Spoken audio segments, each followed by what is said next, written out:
भारत के यशस्वी प्रधानमंत्री आदरणीय नरेंद्र जी मोदी, उत्तर प्रदेश भारतीय जनता पार्टी के अध्यक्ष श्री केशव प्रसाद मौर्य, उत्तराखंड भारतीय जनता पार्टी के अध्यक्ष श्री अजय भट्ट, हरियाणा भाजपा के प्रदेश अध्यक्ष श्री अजय भराला, उत्तर प्रदेश के प्रभारी श्री ओम माथुर, हमारे सांसदगण श्री हुकुम सिंह जी, श्री राजेंद्र अग्रवाल, श्री राघव लखनपाल शर्मा और इस सभा में मौजूद मेरे सभी सम्मानित बहनों एवं भाइयों, जैसा यह दृश्य अपनी आंखों के सामने देख रहा हूं, बहनों भाइयों, यह अद्भुत दृश्य है। जो उमंग और उत्साह आप लोगों को के अंदर देखने को मिल रहा है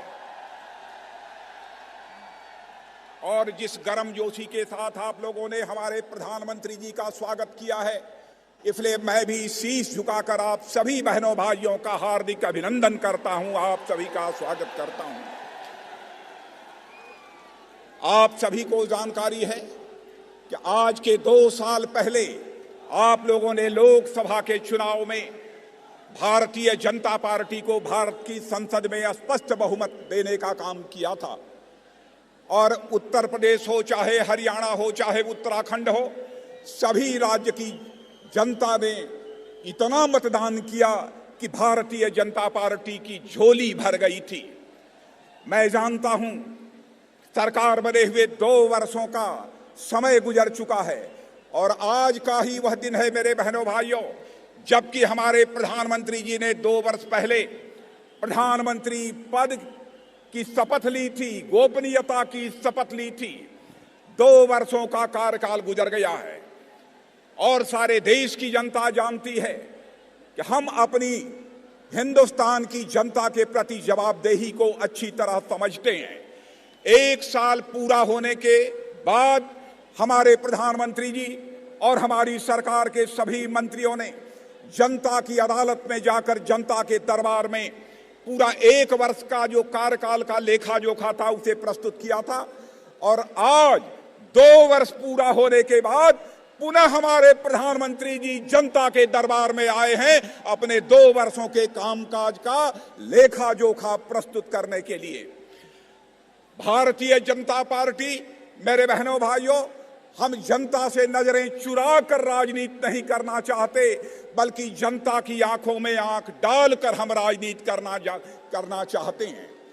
आप सभी जानते हैं, इसके पहले जो भी सरकारें रही हैं, बराबर जनता को अपने कामकाज का लेखा जोखा देने में बराबर कतराती रहती हैं, लेकिन मैं आपको यकीन दिलाना चाहता हूं कि हमारी सरकार बराबर अपने कामकाज का लेखा जोखा आप सबके सामने प्रस्तुत करती रहेगी।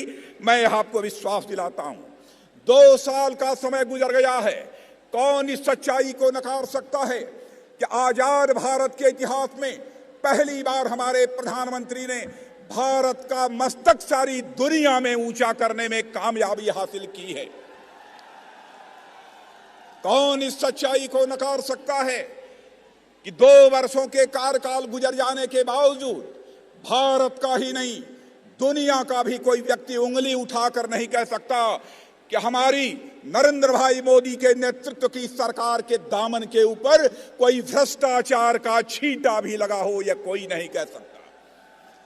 2 वर्षों के कार्यकाल की ही हमारी यह विशेषता रही है कि आज विश्व स्वीकार कर रहा है इस सच्चाई को कि विश्व में सर्वाधिक तेजी के साथ आगे बढ़ने वाली अर्थव्यवस्था यदि किसी देश की है तो वह भारत देश की है।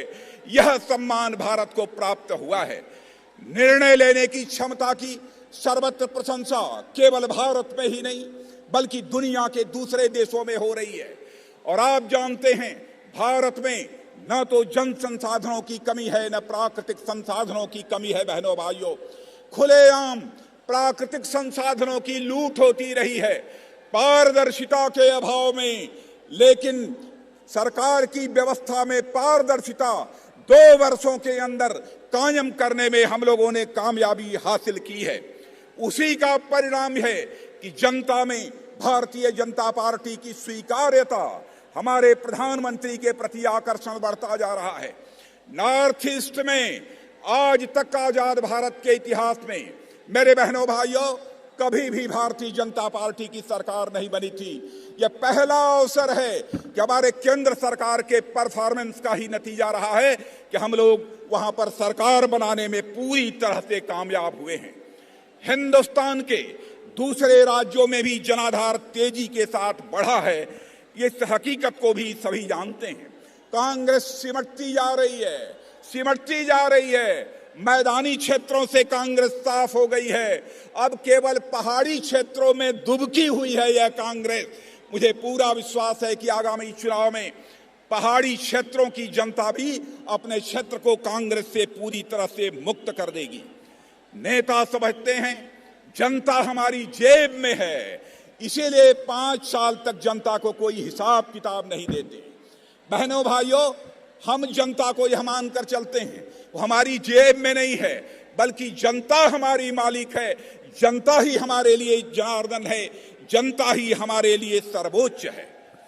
2 वर्षों के कार्यकाल में बहुत सारी उपलब्धियां हैं। उन उपलब्धियों की बहुत विस्तार में जाकर चर्चा करूंगा तो ज्यादा समय लगेगा, लेकिन किसानों की जमात यहां पर इकट्ठी है। मैं भी गांव में पैदा हुआ हूं, मैं किसान का बेटा हूं। उत्तर प्रदेश चाहे हरियाणा और उत्तराखंड की जनता समझती है किसानों के दर्द को, मैं अच्छी तरह समझता हूं। और बहनों भाइयों, मैं ही नहीं समझता हूं, पहली बार मैंने देखा सरकार बनने के बाद प्रधानमंत्री के दिल में यदि सबसे पहले दर्द छलकते हुए मैंने देखा तो इसे हिंदुस्तान के किसानों के लिए दर्द को छलकते हुए हमने देखा है। और आपको मालूम है प्रधानमंत्री फसल बीमा योजना जो लागू हुई है, बहनों भाइयों, मैं कृषि मंत्री भी रहा हूं और आज मैं कह सकता हूं स्वतंत्र भारत के इतिहास में कभी भी इस प्रकार की फसल बीमा योजना लागू नहीं हुई थी, कभी लागू नहीं हुई थी। विडंबना यह है कि उत्तर प्रदेश की सरकार आज तक एजेंसी तय नहीं कर पाई बीमा की, जिसके द्वारा फसल बीमा योजना का यह काम प्रारंभ हो सके। आपको कम बीमा देना होगा, कम प्रीमियम देना होगा और आपको अधिक बीमा प्राप्त होगा। पहले अधिक प्रीमियम देना पड़ता था, कम बीमा प्राप्त होता था। अब पहले 20% की कैपिंग होती थी। मेरे बहनों भाइयों, कोई कैपिंग नहीं होगी। मेरे किसान भाइयों, जितना आपका नुकसान होगा उसकी भरपाई बीमा कंपनी के द्वारा की जाएगी। और प्रीमियम भी इतना कम है, 1.5%, 2%। शेष प्रीमियम की भरपाई यदि कोई करेगा तो वह भारत सरकार करेगी। मेरे बहनों भाइयों, हम इस हकीकत को भी समझते हैं कि जब तक हिंदुस्तान का गांव खुशहाल नहीं होगा तब तक हमारा यह हिंदुस्तान खुशहाल नहीं हो सकता है। हमारा हिंदुस्तान खुशहाल नहीं हो सकता है। इसलिए गांवों के विकास के लिए कई प्रभावी कदम हमारे प्रधानमंत्री जी ने उठाए हैं। आजाद भारत के इतिहास में मेरे बहनों भाइयों पहली बार हुआ है कि 2014 से 19 तक गांवों का विकास करने के लिए हर ग्राम पंचायत को 80 लाख रुपया मुहैया कराया जाएगा, तो वह केंद्र सरकार के द्वारा मुहैया कराया जाएगा। मैं यहां पर एक सूचना देना चाहता हूं। बहुत सारे हमारे नौजवान उधर पंडाल के ऊपर चढ़े हुए हैं, उनसे मैं निवेदन करना चाहता हूं कि कृपया वह नीचे आ जाएं, नहीं तो किसी भी प्रकार की दुर्घटना यहां पर घटित हो सकती है। और मेरे बहनों भाइयों, मैं यह भी आपको जानकारी देना चाहता हूं, यहां ओलावृष्टि पड़ी थी, उत्तर प्रदेश सरकार को जो राहत मुहैया करानी चाहिए थी यहां की जनता को नहीं कराया है। लेकिन प्रधानमंत्री जी ने सारे नॉर्म्स को, सारे पैमानों में ढील देकर केवल ढील देने का ही काम नहीं किया, बल्कि 2,801 करोड़ रुपया उत्तर प्रदेश सरकार को मुहैया कराया। और इसलिए मुहैया कराया कि जो भी ओलावृष्टि से, बेमौसम बारिश से प्रभावित हुए हैं किसान, उनको यह उपलब्ध कराया जाना चाहिए। लेकिन मुझे जो जानकारी प्राप्त हुई है, शायद वह धनराशि आप तक नहीं पहुंच पाई है। मेरे बहनों भाइयों, पहले केवल 1 हेक्टेयर तक मुआवजा मिलता था, उसको बढ़ाकर 2 हेक्टेयर तक हमारी सरकार ने कर दिया है। पहले जितना मुआवजा मिलता था उसको बढ़ाकर 1.5 गुना हमारी सरकार ने कर दिया था। प्राकृतिक आपदा के कारण मरने वालों को जो केवल 1.5 लाख रुपए की सहायता प्राप्त होती थी, उसे बढ़ाकर 4 लाख करने का काम हमारे प्रधानमंत्री जी ने किया है। मेरे बहनों भाइयों, इसलिए मैं आप सबसे यही कहना चाहता हूं कि बहनों भाइयों, हमारी सरकार गांव, गरीब और किसानों के विकास के लिए पूरी तरह से प्रतिबद्ध है। मैं जानता हूं गन्ना किसानों को कठिनाइयों के दौर से गुजरना पड़ रहा है, लेकिन गन्ना कुछ किसानों को इस बात की भी जानकारी होगी कि हमारी सरकार ने बैंकों के माध्यम से 6,000 करोड़ रुपया इसलिए चीनी मिलों को उपलब्ध कराया था ताकि जो किसानों का बकाया है वह उन तक पहुंच सके। लेकिन जानकारी यह प्राप्त हुई है अब भी गन्ना किसानों का बकाया है, जबकि गन्ना किसानों के बकाये का भुगतान करना मेरे बहनों भाइयों, यह जिम्मेदारी यदि किसी की होती है तो राज्य सरकार की होती है। लेकिन मैं आपको यकीन दिलाना चाहता हूं गन्ना किसानों को कि हमारी यदि सरकार यहां पर बनती है तो हम गन्ना किसानों का 1 पैसा भी बकाया नहीं रहने देंगे, हम आपको विश्वास दिलाते हैं। और इतना ही नहीं, मुझे जानकारी मिली है कि इधर के लोग गन्ने की खेती अब छोड़कर पॉपुलर की खेती कर रहे हैं। लेकिन पॉपुलर जो पहले 1200-1300 रुपया प्रति टन बिकता था, आज वह पॉपुलर 350 रुपये प्रति टन के हिसाब से यहां पर बिक रहा है। क्यों? कि सारा माल उनको हरियाणा में भेजना पड़ता है। एक फैक्ट्री कितना कर पाएगी?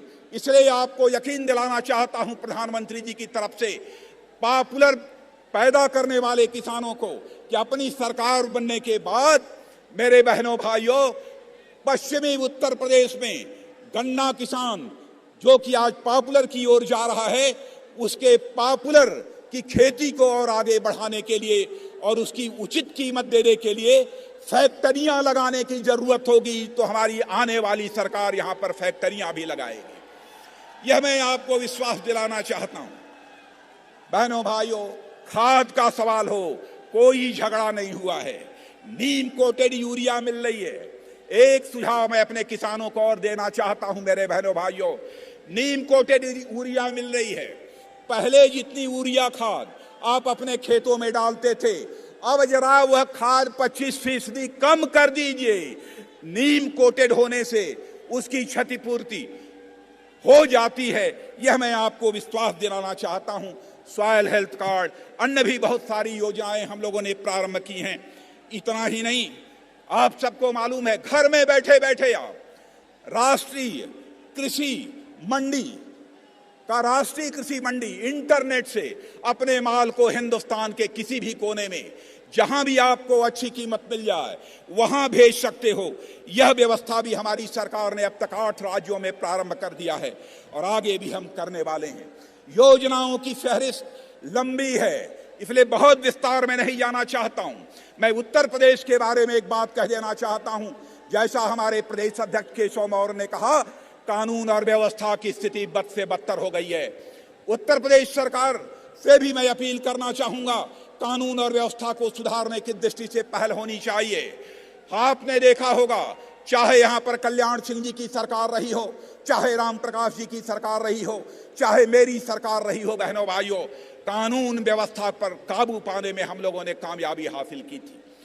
और आज मैं आपको एक बात और बतलाकर जाना चाहता हूं कि मेरे बहनों भाइयों, मैंने एक इस क्षेत्र में चलने वाले जुगाड़ की याद आपको मैं दिलाना चाहता हूं। और प्रधानमंत्री जी, जुगाड़ एक ऐसी चीज है कि कहीं का चक्का, कहीं की ट्राली, कहीं का इंजन, यह जोड़कर जुगाड़ यहां पर बनता है। प्रधानमंत्री जी, उस समय जुगाड़ को चलने नहीं दिया जाता था, लेकिन मैंने अपने पश्चिमी उत्तर प्रदेश के किसानों को कहा कि अपने जुगाड़ को जहां चलाना हो डंके की चोट पर चलाओ, कोई भी मां का लाल तुम्हारे जुगाड़ को नहीं रोक पाएगा। अब इस समय मुझे नहीं मालूम है कि आपके जुगाड़ की क्या हालत है, लेकिन प्रधानमंत्री जी, इस जुगाड़ में पूरी छूट देने के बाद भी उस समय 2002 में यहां की जनता ने मेरा जुगाड़ बिगाड़ दिया था। और मैं देख रहा हूं कि भारतीय जनता पार्टी की सरकार बने 14 वर्षों का वनवास उत्तर प्रदेश में पूरा हो गया है। बहनों भाइयों, यही अपील करने आया हूं, यह वनवास अब समाप्त होना चाहिए। 14 वर्ष तक तो मर्यादा पुरुषोत्तम भगवान राम का भी वनवास नहीं रहा है, इसलिए भाजपा का भी यह वनवास उत्तर प्रदेश की राजनीति में समाप्त होना चाहिए और उत्तर प्रदेश में भारतीय जनता पार्टी के स्पष्ट बहुमत की सरकार बननी चाहिए। यही अपील करते हुए अंत में आप लोगों से निवेदन करना चाहता हूं, प्रधानमंत्री जी आए हैं, हमारे राज्य में आए हैं, एक हाथ भी नीचे नहीं होना चाहिए। सारे लोग हाथ उठाकर तालियां बजाकर हमारे प्रधानमंत्री का अभिनंदन करें, स्वागत करें। बजाते रहिए, तालियां बजाते रहिए। बहुत बहुत धन्यवाद।